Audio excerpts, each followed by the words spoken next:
জয় মা দুর্গা, জয় বাস্তু দেবতা। আজকালকার দিনে একটা ফ্যাশন হয়ে গেছে যে বেডরুমের সাথে টয়লেট বাথরুম যুক্ত।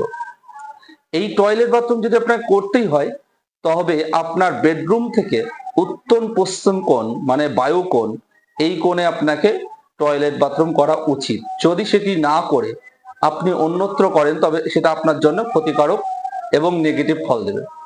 এর পাশাপাশি আরেকটি কথা বলি আমি, সেটি যদি আপনি বহুতল বিশিষ্ট বাড়ি করেন, মানে দুইয়ের থেকে অধিক, 3 তলা, 4 তলা, 5 তলা, সেই ক্ষেত্রে আপনার যে চিলেকোঠা ঘর, সেই ঘরটি দক্ষিণ পশ্চিম কোণের দিকে করতে হবে।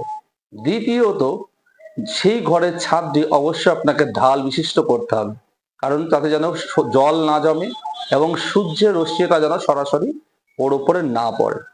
এইগুলো পালন করুন। আরো অন্যান্য অনেক অনেক আপনাদেরকে নতুন নতুন টোটকা এবং শিক্ষামূলক জ্ঞানমূলক কিছু ভিডিও আমি প্রদান করব।